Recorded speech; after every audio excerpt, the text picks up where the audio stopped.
इसके बिना तो अंग्रेजी सीखना मुश्किल है भाई। किसके बिना? जो कॉन्सेप्ट आज पढ़ा रही हूं, जो कॉन्सेप्ट आज बता रही हूं, उसके बिना अंग्रेजी सीखना मुश्किल है। 5 ऐसी चीजें आपको बताऊंगे आज के क्लास में जिसके बिना आप वाक्यों को नहीं बना पाओगे, और ये कॉन्सेप्ट जो है आपको बेहद जरूरी पड़ेगा जब भी आपने अगर थोड़ा बहुत अंग्रेजी सीख भी लिया हो ना, एक या फिर अगर मेजर हिस्सा भी सीख लिया हो और ये वाला चीज, ये 5 चीज नहीं सीखी, तो आप जो है यकीन मानो आपने अंग्रेजी नहीं सीखी। चलिए क्लास को शुरू करते हैं। जैसा कि हम सभी जानते हैं, मैं आपको पढ़ा चुकी हूं, बता चुकी हूं कि दुनिया का कोई भी वाक्य जो है वो 3 चीजों से मिलकर के बना रहता है, सब्जेक्ट, वर्ब और ऑब्जेक्ट। क्लियर?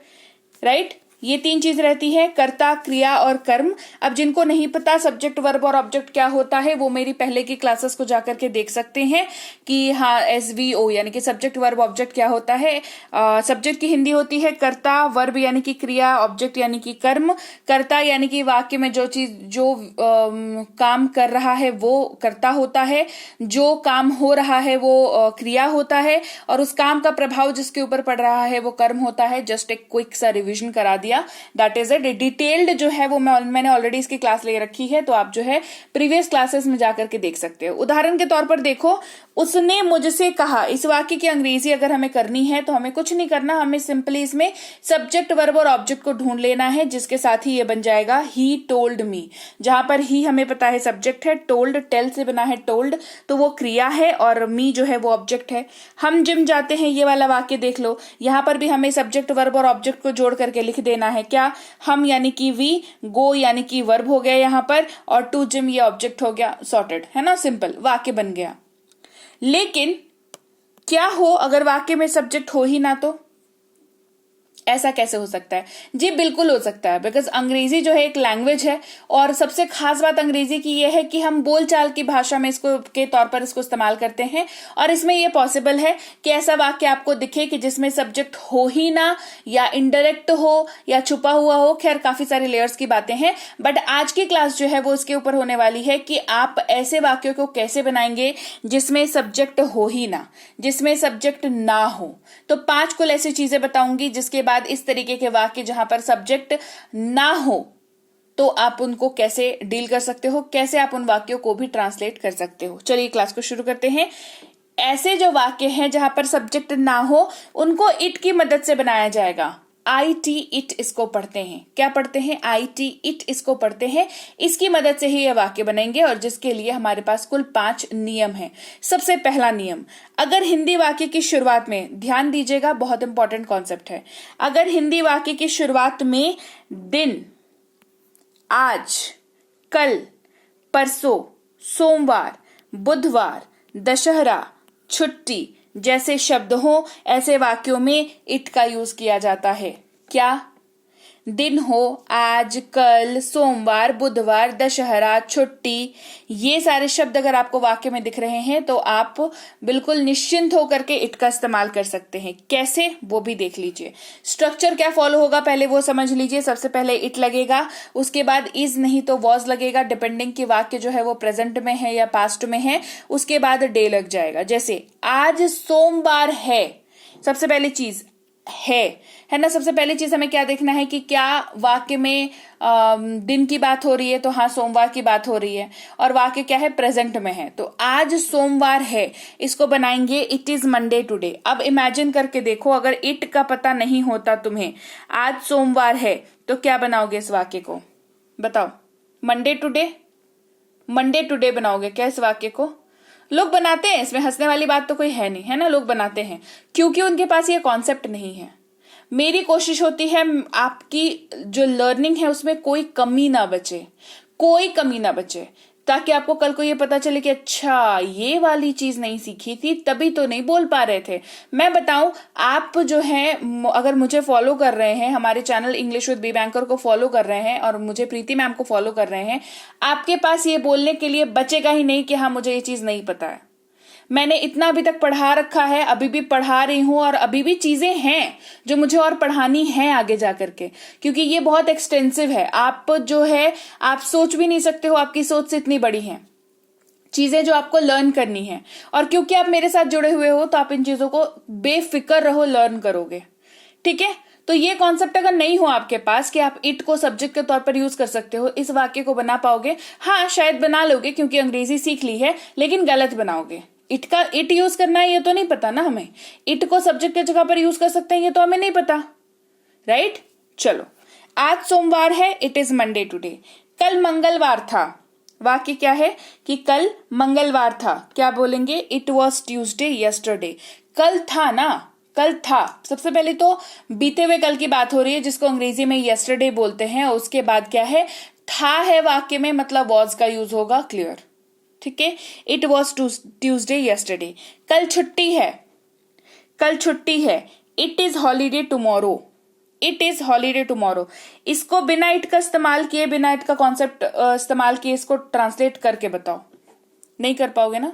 समस्या यहीं पर है, ठीक है, क्योंकि हमें कॉन्सेप्ट ही नहीं पता है कि अच्छा यहां पर इट का इस्तेमाल कर सकते हैं और इसका इस्तेमाल करने से वाक्य तो बन जाएगा। क्लियर? चलो, परसों होली थी, परसों होली थी। It was Holi the day before yesterday. इसको करके बताओ ना, नहीं बनेगा। इट का कॉन्सेप्ट जब तक नहीं पता होगा नहीं बनेगा, सीधी सी बात है। ठीक है, शुक्रवार है, इट इज, आज शुक्रवार है या शुक्रवार है। सिंपली किसी ने पूछा आज कौन सा दिन है, आप कहते हो ना कि शुक्रवार है ना, कहेंगे it is Friday, it is Friday.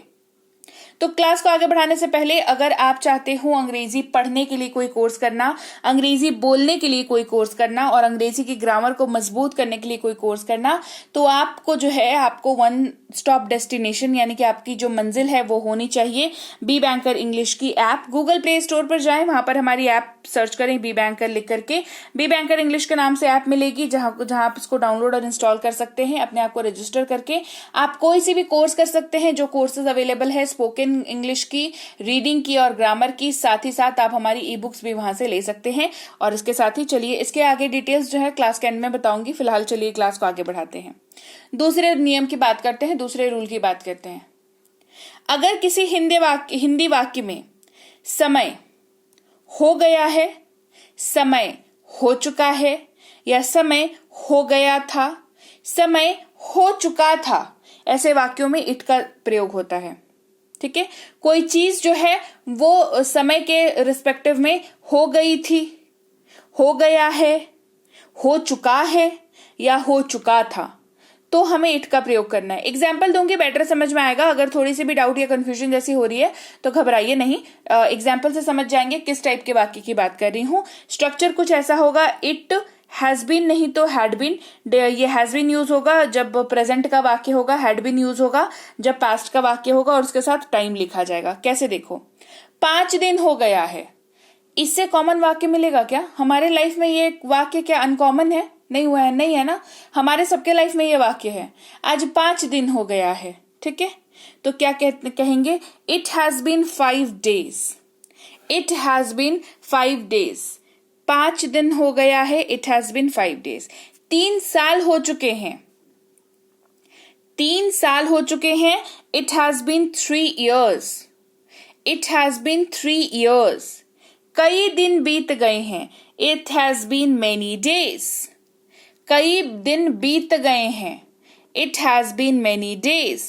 करीब 10 घंटे हो गए हैं, करीब 10 घंटे हो गए हैं, it's been almost 10 hours, it's been almost 10 hours।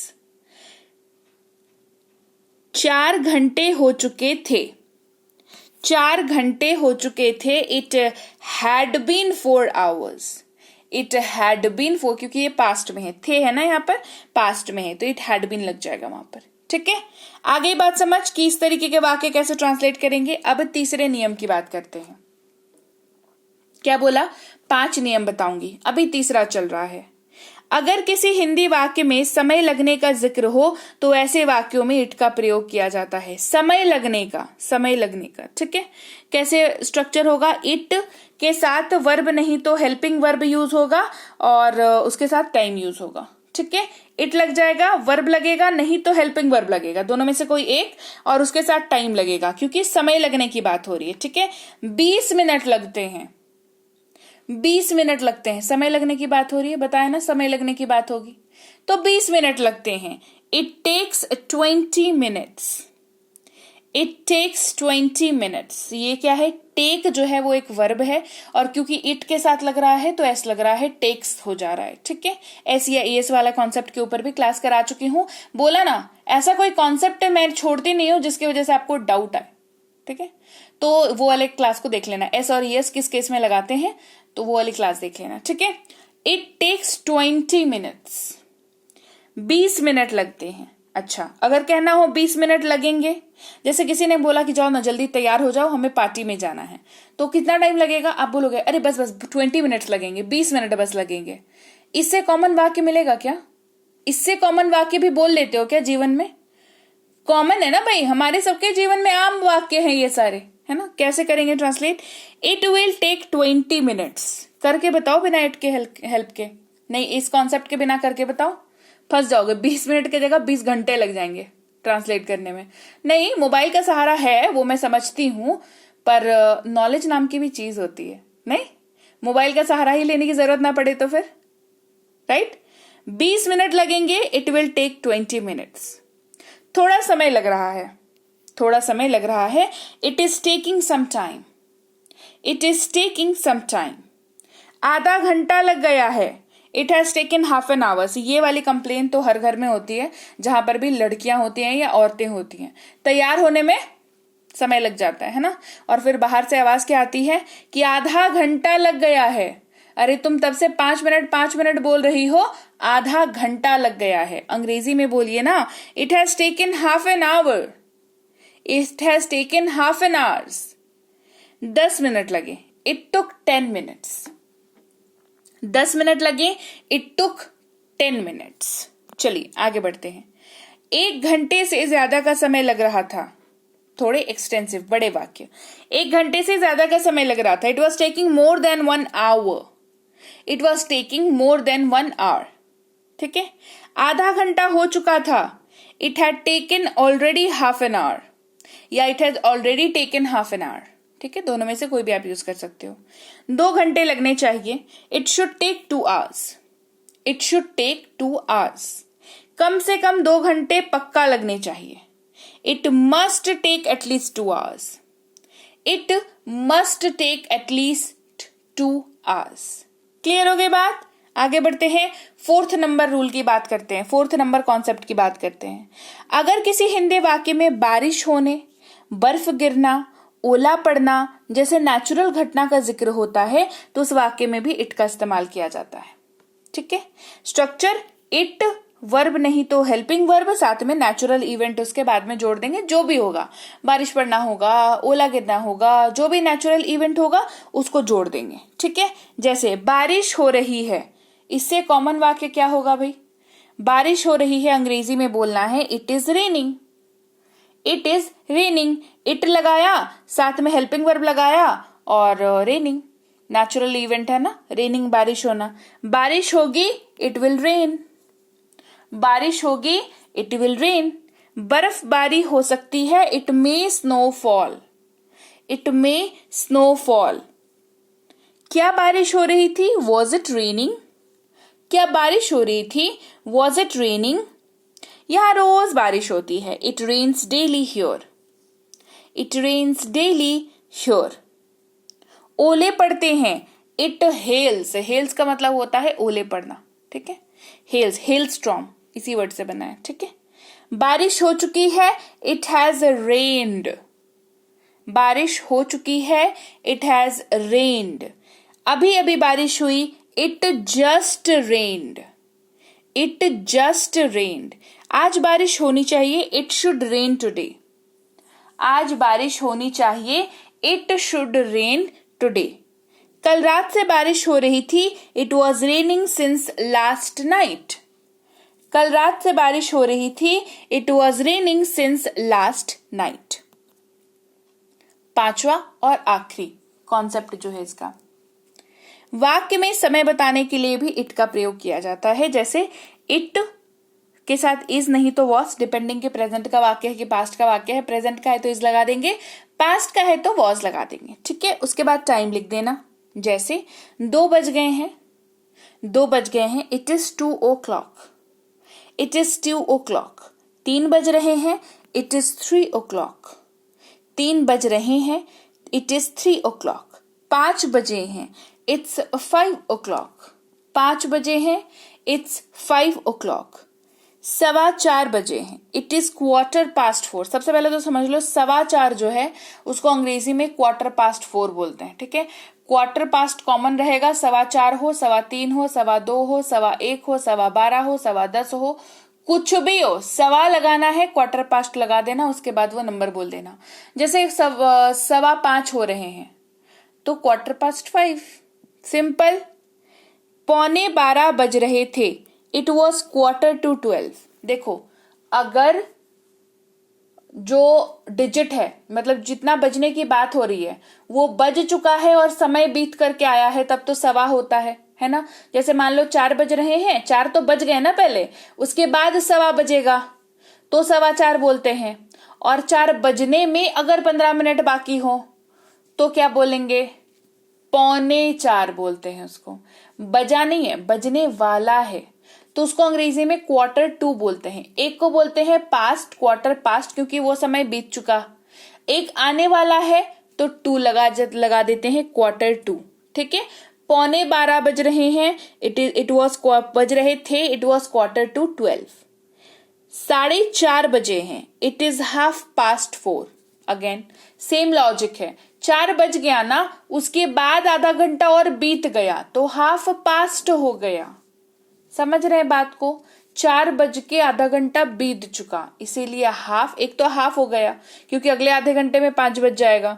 तो ये 4 से 5 घंटे के जो ड्यूरेशन है, इसको अगर 100 माने तो उसके बीच में से 4:30 जो है वो आधा हो गया ना, उसके और आधे घंटे के बाद 5 बज जाएगा, ठीक है। तो 4:30।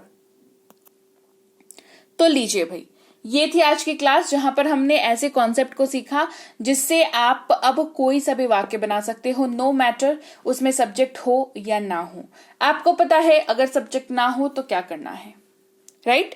इसीलिए जब आप कभी रीडिंग की प्रैक्टिस करते हो तो कई बार आपको वाक्य में सब्जेक्ट नहीं दिखता, इट लिखा हुआ दिखता है। यही रीजन है। ये रीजन पता रहेगा तो आप ये सवाल नहीं करोगे, आपके दिमाग में ये सवाल नहीं आएगा। क्लियर हो गई बात? तो चलिए, आज की क्लास कैसी लगी ये कमेंट करके मुझे जरूर जरूर जरूर बताएं। क्लास बढ़िया लगी है तो सब्सक्राइब करने में इतनी कोताही क्यों बरतते हैं? जल्दी से जल्दी करिए इस चैनल को सब्सक्राइब। आप देख रहे हैं इंग्लिश विद बी बैंकर, मैं हूं प्रीति मैम। और लाइक करिए, क्लास को शेयर कर दीजिए, क्योंकि मुझे पता है आप जैसे और भी बहुत सारे लोग हैं, आप ही के दोस्त, रिश्तेदार या लोग जिनको इस तरीके की क्लासेस की जरूरत होती है, तो आप शेयर करोगे तो मुझे भी अच्छा लगेगा और उनको तो अच्छा लगना ही है, क्योंकि कुछ नई चीज वो सीख जाएंगे, ठीक है। इसके अलावा इंग्लिश की रीडिंग की कोर्स करनी है, स्पोकन इंग्लिश की कोर्स करनी है या इंग्लिश ग्रामर की कोर्स करनी है, तीनों में से कोई भी कोर्स करनी हो या हमारी ई बुक्स लेने हो, ये सारी चीजें अब आपको हमारी ऐप पर मिलेंगी। सबसे पहले गूगल प्ले स्टोर पर जाएं, वहां पर बी बैंकर इंग्लिश लिख करके सर्च करके उस ऐप मिलेगी हमारी, उसको इंस्टॉल कर लें। वहां पर नाम, न्यू स्टूडेंट पर क्लिक करके नाम, नंबर, ईमेल आईडी वगैरह डाल करके रजिस्टर कर लें। फिर आपको जो भी कोर्स करनी है, स्पोकन की हो, इंग्लिश रीडिंग की हो या ग्रामर की हो, आप कर सकते हैं। जैसे मान लीजिए आपको स्पोकन की कोर्स करनी है तो ये वाले कोर्स पर क्लिक करेंगे, फिर आपको ये ऐसे कुछ ऐसा दिखेगा, उसके में आप इस कोर्स को देख पाएंगे, जिसकी डिटेल्स, डेमो आप देख सकते हो। और बाय नाउ पर क्लिक करके आप इस पेज पर आ जाओगे।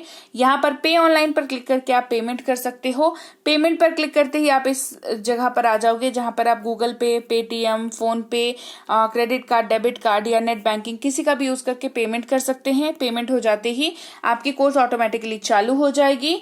आप रिकॉर्डेड बैच पर क्लिक करके क्लासेस को अटेंड कर सकते हो। क्लास 1, 2, 3, 4 ऐसे करके क्लासेस हैं उसमें, और साथ में पीडीएफ भी है। और आपको होमवर्क जो है वो आपको मिला हुआ है, जो भी मिलता है होमवर्क आपको, वो उसकी आंसर शीट जो है आपको पीडीएफ में मिल जाती है, ठीक है। इसके अलावा भी जानकारी चाहिए हो तो इस नंबर पर जो है व्हाट्सएप मैसेज करेंगे, आपको जो भी जानकारी चाहिए होगी वहां पर आपको बता दी जाएगी। ये ई बुक्स लेने के लिए आप हमारी ऐप से तो ले ही सकते हैं, बुक्स वाले स्टोर पर जाकर, सेक्शन पर जाकर के। इसके अलावा इस वेबसाइट से भी ले सकते हैं। जो भी ई बुक आपको चाहिए उसको परचेज करने के बाद वेट करें, डाउनलोड बटन ऑप्शन आएगा, उसको डाउनलोड कर लें। इसके अलावा व्हाट्सएप का ग्रुप ज्वाइन कर लें, टेलीग्राम का चैनल ज्वाइन कर लें। ऑफिशियल टेलीग्राम का चैनल ही ज्वाइन करें, थोड़ा सावधान रहें, है ना, ऑफिशियल चैनल्स को ही ज्वाइन किया करें। और ठीक है, तो मैं आपसे मिलूंगी आपकी अगली क्लास में एक और नए धमाकेदार कॉन्सेप्ट के साथ। Till then, thank you so much for watching. ये stay tune to English with B banker.